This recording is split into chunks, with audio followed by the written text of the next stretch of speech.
This is Kilos, and this is my channel. I'm Kilos Speaks. Today we're going to be doing the ultimate ranking of all the Marvel solo movies and team-up movies, all the Marvel projects so far. First, we're going to start down here. Let's see. First, we have Ant-Man and the Wasp. Ant-Man and the Wasp was a solid movie, but honestly very forgettable. It wasn't as good as the first one, spoiler alert, but I would put it around, let's just put it at C for now. I might move it around. I know Ant-Man, the original Ant-Man was better. At least for me, it was way more entertaining. And it has more rewatch value. So I'm going to put it slightly above Ant-Man and the Wasp. And then we have Avengers Age of Ultron. I know it's been popular to hate on Avengers Age of Ultron as being one of the, at least one of the inferior Avengers movie. But it was nice to see them all team up and actually be the Avengers. We didn't really get that in Avengers 1. They just started. Avengers 3, they're already fighting and being broken up. So Avengers 2 is really our first full movie of the Avengers actually being a team. And for that, I'm just going to have to put it around at least B tier. It wasn't as great, but it wasn't that bad. Then we got Avengers. Which one is this? Oh, Endgame. Endgame was an A tier for me. It wasn't one of the highest qualities movie just because of all the little fan service that was going on throughout the movie. A lot of plot holes that with time travel and whatnot. It was a great movie. It was like, especially in the actual movie going experience, it was great watching it with everybody. But once you watch it alone and like when you're in your house, it gets it drags on a bit for me. So it's a great movie, but not one of their best movies, especially the Avengers. And then we have Infinity War. Infinity War is the first S tier Marvel project that we have. It is the most entertaining Avengers movie, at least action wise. It's like non-stop. It's very fast paced. It didn't feel like a 2-hour movie. It felt faster than that. It was a lot of action going on. It's very rewatchable. It has a lot of great lines, and the introduction scene from Thanos where he just beats up the Hulk, it was awesome. So with all that being said, I'm gonna put it as the S tier. Black Panther. Black Panther is a B tier for me. It wasn't the best movie, but it did have one of the best villains that we ever did receive from Marvel, and that's Michael B. Jordan's Killmonger. And of course, Chadwick Boseman's portrayal of Black Panther was awesome to see. Hi guys, welcome to my channel. This is Kilos. And yeah, so I will put it on B tier. And then we have Civil War. I wasn't the biggest fan of Civil War. Just for me, if you're gonna call something Civil War and have it be warlike, I want to see some deaths. This was more of a civil skirmish to me. So it's not bad enough to be in C tier, but it's not good enough to be A tier for me. I'll put it above. I'll put it there. I'll put it right there. And then we have the Captain America, the First Avenger. I think this movie drags on way too much in the middle parts. It was a great introduction for Steve Rogers' character, but honestly it was very mundane and everything else. The action sequences are mediocre. Everything about this movie was pretty mid to me. But then we have Captain America, the Winter Soldier. And we're gonna push that all the way to S tier. This is the best Captain America movie by far, in my opinion. It was very great. The whole Hail Hydra thing, the whole Hydra coming back and everything. And then Black Widow and Steve Rogers' whole relationship throughout that movie was pretty entertaining to see, as them being co-workers, as them trying to take down Hydra. It was very entertaining, especially with Bucky coming back and having the whole dilemma with Steve. And this was really felt like a lot of people have said this movie is more of a spy thriller, and I did feel that, and it was amazing to see. And it's one of my favorite movies from Marvel. Let's see.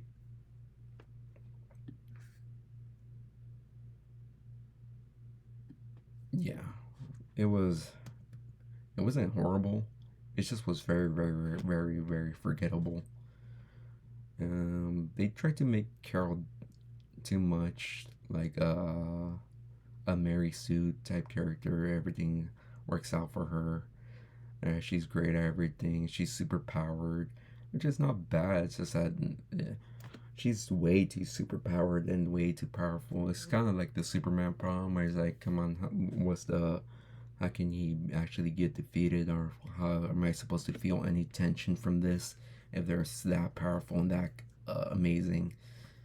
But yeah, it was a mid movie. Then we have the first Doctor Strange, I believe. The first Doctor Strange was one of the better uh, origin movies. Doctor Strange 1 was one of the better origin movies, I would say. It was at least better than Ant Man. Yeah, at least better than Ant Man.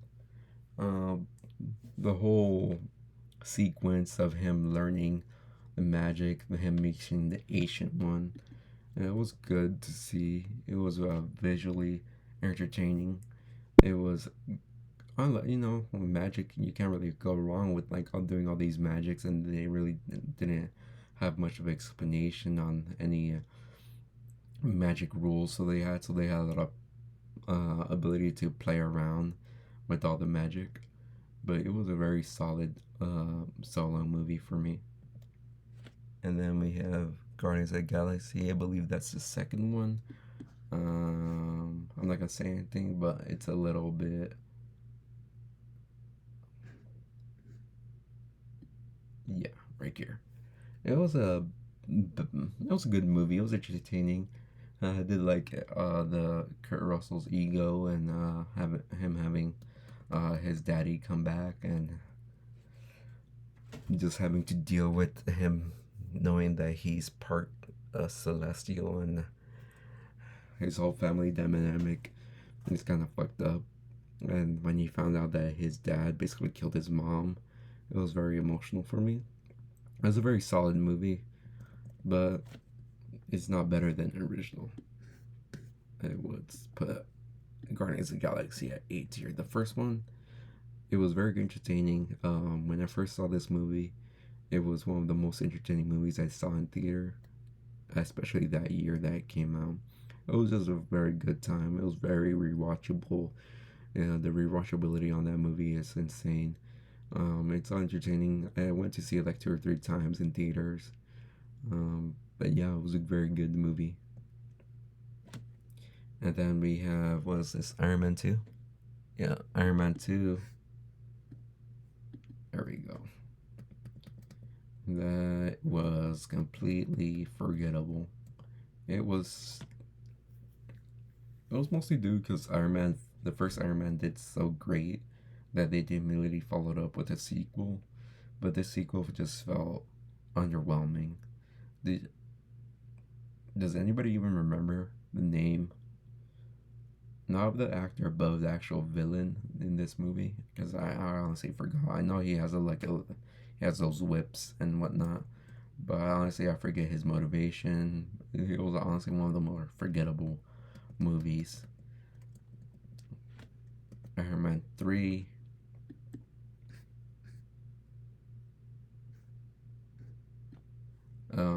If this was when it first came out, I would have probably put it in F tier.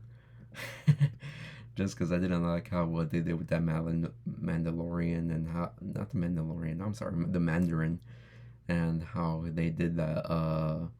You know, they pulled the rug underneath us, and they're like, oh, it's not actually the Mandarin. It's just some guy who's playing the Mandarin. I didn't like that whole plot twist, and then the villain himself was underwhelming, so that didn't save the movie. But of course, Iron Man is very entertaining. Robert Downey Jr. in this role is very entertaining, but it's probably one of the weaker um, trilogies that we did get, especially how the first one started. And then the first one is A tier. Actually, yeah, it's an A tier for me. Talk about rewatchability. This movie is insane with its rewatchability. Just seeing Tony going from that eccentric billionaire playboy who didn't give a shit about what he's doing and what his weapons are really doing to the world, and then him just real coming face to face with all his wrongdoings and all his nonchalantness about how he's supplying weapons of war to other parts of the world. And him becoming a weapons contractor. It just showed him becoming more human, just seeing his flaws and him trying to become a better man.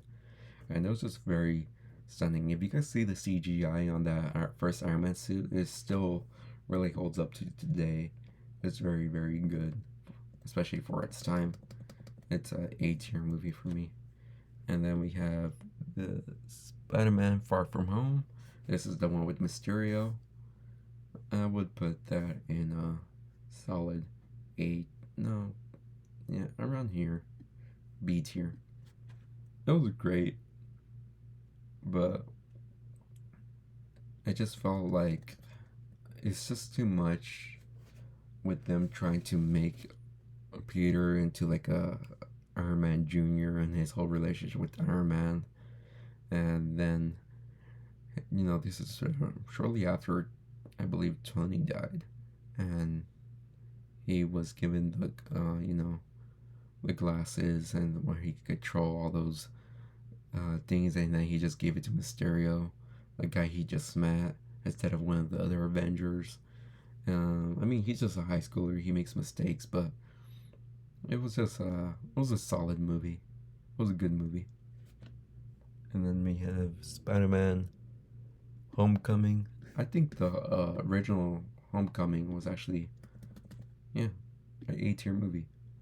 The whole introduction to Spider-Man, how they just kind of skipped the origin and just went straight into it as him being already established as Spider-Man a bit, but him having the whole J.K. Simmons and Vulture fighting against him, and his whole relationship with his friends in high school. Nathan was good in that movie. Yeah, it was a very good, enjoyable origin first movie for Spider-Man right off the gate. No, I didn't mean to put that there. I meant to put it up here. The first Avengers movie to me will always be my favorite Marvel movie. It's the movie that got me back into going into the theaters. When I was younger, I didn't watch too many movies in the theaters just because I was too poor and I couldn't afford it. And when this movie came out, I went and watched it with all my high school friends. I think we're in junior year when this movie came out, and they just the feeling of being able to watch that movie and the whole experience of getting to watch that, have that moving going experience, and where everybody's cheering and clapping at the end. Everybody was really hyped for this movie, and that transferred into me. It's a very enjoyable movie. Hulk is the best he's ever been in the MCU. Thor and Iron Man's face off was cool. This whole movie is very quotable and very memorable. It's such a solid movie, such a great movie. And then we have Hulk. right there. It's one of the better origin movies. I did like Edward Norton's portrayal of the Hulk, and I did like how the Hulk looked, and he seemed like a badass. And it didn't feel like it was attached. That's you saw the end credit scene. That was that too much attached to the MCU so far, and they barely mention it every now and then. But it was such a great, solid solo outing for Hulk, and it's sad to see that we never got to see at least a sequel to that. And then we go to Thor Ragnarok, and that's probably, yeah, the top of A tier for me. It was very entertaining, very fun movie. It was kind of weird seeing how Thor went from Thor 1, Thor 2, how he was all serious, into being a more goofy comedic character in Thor 3 and Ragnarok. But it was a welcome change. Thor was not hitting. Um, his character was not that great. I don't think everybody would say that Thor was their favorite before like Thor 2 before Thor 3 came out, but I think this movie alone changed a lot of people's opinions on Thor. They saw him in a bigger and more hyped light, in my opinion, and it just kind of changed his perspective and the trajectory for Thor, and he just became one of the fan favorites after that. Thor: The Dark World, right there. It was so forgettable. It was honestly very forgettable. The dark elves and everything, forgettable. I forgot their motivations. I just know Natalie Portman got like the Infinity Stone, and they're helping, and Loki pretended to die, and his mom died. It was just meh to me. The first Thor movie, and that might be a more of a controversial take, but I didn't like the first Thor movie. It was just very bad. I don't like it at all. I'm not gonna really elaborate further. Then we have the first Black Widow. Around there. Actually, I prefer it slightly over Captain Marvel, but not over. Black Widow, they should have done it before she died. Everybody knew that she was. There was no stakes in the Moose movie. I mean, most of these heroes are not gonna die. Nobody's gonna die, but we need to have that at least that 5% doubt in our mind that they're gonna die at the end, or there's gonna be some tragedy that we don't know about. But for all, Black Widow was just, we knew what the outcome was gonna be for the most part. And there's some questionable CGI. The villain was very underwhelming. Taskmaster was very boring. The whole thing, the only thing I really liked about Black Widow was the whole family dynamic, and that's still what's saving it from being any lower than these three. Shang-Chi,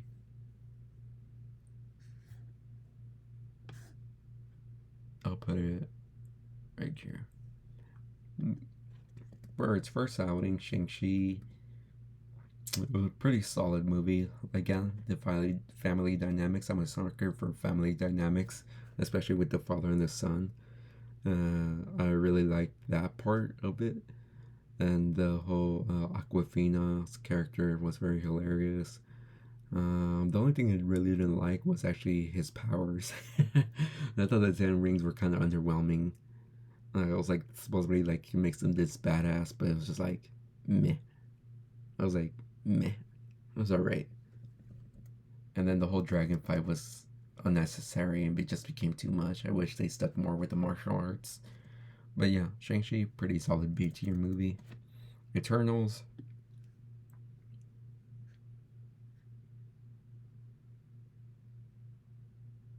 It's not really here.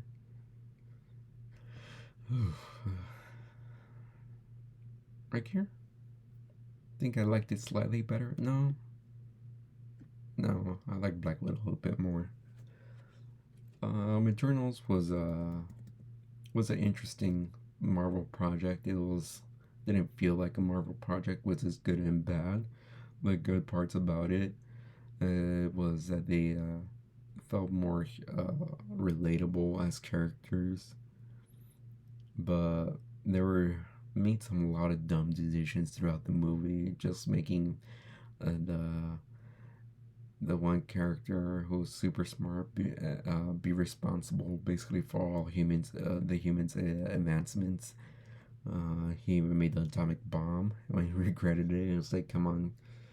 I was like, this is a little silly. And I was like, giving, kind of undervaluing the humans in this movie.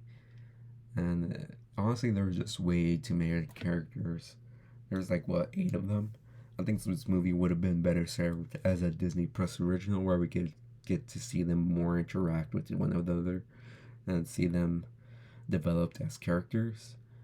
As if it was just too much for one movie to handle that many characters and expect us to care about any of them. Um, and the whole Icarus thing was kind of laughable at the end, just like him flying towards the sun. It's like, come on, bro, you don't have to be literally Icarus. And then we have, which one's this one? Oh, Spider-Man: No Way Home. I enjoyed it better than that.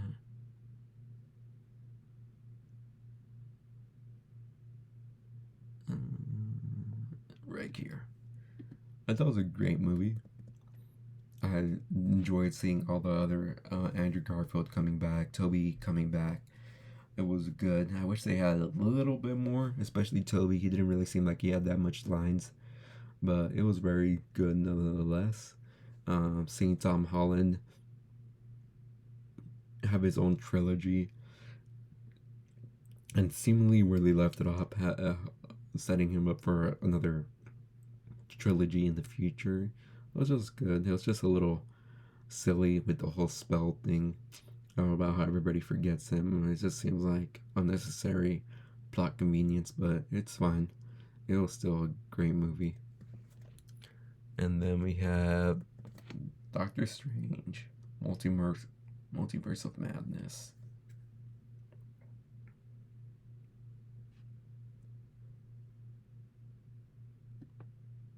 I think, no, I did like it better.